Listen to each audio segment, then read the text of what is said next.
Hello friends, notice कब तक आ सकता है जीएसटी के अंदर? सरकार ने इस नोटिस भेजने की तारीख को अगेन एक्सटेंड कर दिया। एक फोर्स मेजर क्लॉज होता है किसी पर्टिकुलर एग्रीमेंट के अंदर, और यहां तक कि period of limitation under section 73 के अंदर भी सरकार ने फोर्स मेजर क्लॉज को अपनाते हुए इस पीरियड को और आगे बढ़ा दिया। अब क्या कहें कि सरकार ने इसके पीछे क्या मंशा है, क्या चीज है। हम अपनी तरफ से एक रिप्रेजेंटेशन जरूर सरकार को देना चाहते हैं।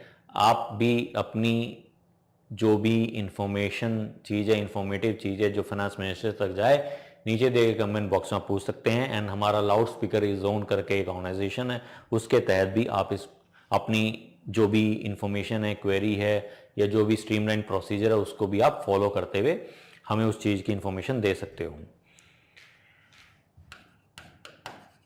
तो force majeure clause has been implemented under section 73 and that says कि अब हमने ना जो शो कॉज नोटिस भेजने की तारीख को हम बढ़ा देते हैं। क्या बढ़ा देते हैं, कैसे बढ़ा देते हैं, कब आएगा नोटिस? शो कॉज नोटिस कब आएगा? जब आपने टैक्स पे नहीं किया, जब आपने टैक्स शॉर्ट पेड किया, और जब आपने ITC wrongly availed and utilise किया। इन्हीं केसेस में आ सकता है। देखो, रिफंड से रिलेटेड जो एरोनियस रिफंड से रिलेटेड है ना, तो उसमें सरकार ने already period of limitation already cover कर दिया था। और यहां पे इन तीन चीजों के बारे में सरकार ने क्या कहा, क्या 17, 18, 18, 19 और 19-20 से रिलेटेड नोटिफिकेशन आया 9/2023 को। मैं थोड़ा आगे बढ़ता हूं ताकि मेरे पास इंफॉर्मेशन एग्जैक्टली अवेलेबल हो जाए। जी हां, ये चीज मैं आपको बताना चाहूंगा यहां पे कि सरकार ने कहा क्या, सेक्शन 73 के बारे में बात। ठीक है, पहली चीज, ऑर्डर कब तक इश्यू करना है और किस केसेस में होगा। किस केसेस में होगा? Recovery of tax not paid, recovery of tax short paid and the input tax wrongly availed and the utilise. तो कितने केस हो गए? 3 केस हो गए। यहां पे 3 केस हो गए, tax not paid, tax short paid and the input tax credit wrongly availed और यूटिलाइज। तो उस केसेस में ऑर्डर कब तक पास होगा? कब तक पास होगा? देखिएगा, 17, 18 के केसेस में, 18, 19 के केसेस में एंड 19, 20 के केसेस में। 17, 18 के केसेस में कहता है कि 31 दिसंबर 2023 तक ऑर्डर इशू होगा। 18, 19 के केस में कहता है कि 31 मार्च 2024 तक इशू होगा। एंड 19, 20 के केस में कहता है कि 30 जून 2024 तक इशू होगा। पहले डेट क्या हुआ करती थी? पहले डेट हुआ करती थी 3 years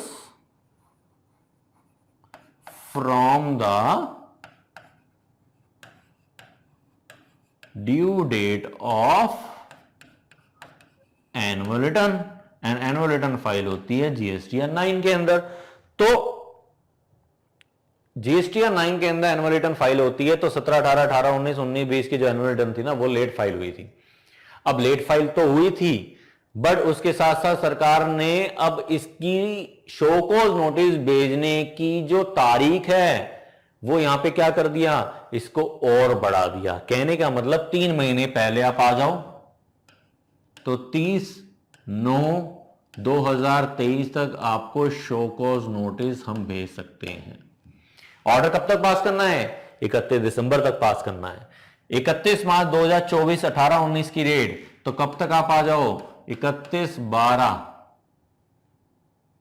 मार्च है ना, ठीक है, 31/12/2023 तक शो कॉज नोटिस हम भेज सकते हैं। और इस केसेस में आपका 31 मार्च 2024 तक हम शो कॉज नोटिस भेज सकते हैं। तो किन केसेस में बात हो रही है? Tax not paid, tax short paid and the input tax credit wrongly availed और यूटिलाइज, उन केस में बात हो रही है। एरोनियस रिफंड के केसेस में ऑलरेडी सरकार ने ये मेरे पास पीरियड ऑफ लिमिटेशन है 1 मार्च 2020 से लेकर के आपका 28 फरवरी 2022 के पीरियड को कंप्यूटेशन के लिए हटा दिया गया कि इस पीरियड से आप बाहर चले जाओ, और बाकी केसेस में मैं इंक्लूड कर दूंगा। और शो को नोटिस भेजने की तारीख यहां पे बढ़ चुकी है, तो ध्यान देने वाली बात, अभी तलवार अभी भी लटकी पड़ी है। अगर आपकी रिकवरी टैक्स, इंटरेस्ट और पेनल्टी से बचना चाहते हैं तो पिछले सालों के अंदर जो गलतियां आपसे हुई हैं उनको आप फॉलो करते हुए उस टैक्स और इंटरेस्ट को आप पे जरूर करना। इंटरेस्ट माफ नहीं होगा, इसलिए interest as soon as possible to be paid in order to avoid any late fee और दी पेनल्टी और एनी अदर आउटकमिंग जो फ्यूचर में भी हो सकती है। जिनकी जीएसटी ऑडिट हो रही है उनका तो ऑलरेडी ये, जिनकी ऑडिट हो चुकी है उनको सेक्शन 73 का तो नोटिस ऑलरेडी मिल भी गया होगा या 74 का मिल भी गया होगा। तो उस केसेस में पीरियड ऑफ लिमिटेशन अभी भी अवेलेबल है। तो एक सरकार की तरफ से मैं कहूं उन्होंने अपनी चीजों को इस तरीके से फॉलो किया है कि ठीक है मेरे लिए तो सब डेट है और आपके लिए कोई डेट नहीं है। नीचे दे कमेंट बॉक्स में मैं आप इन टॉपिक से रिलेटेड आपसे जरूर इस केस में कमेंट और डिस्कस करना चाहूंगा। आप जरूर इसको फॉलो एंड सब्सक्राइब कीजिए और हमारे साथ बने रहिए।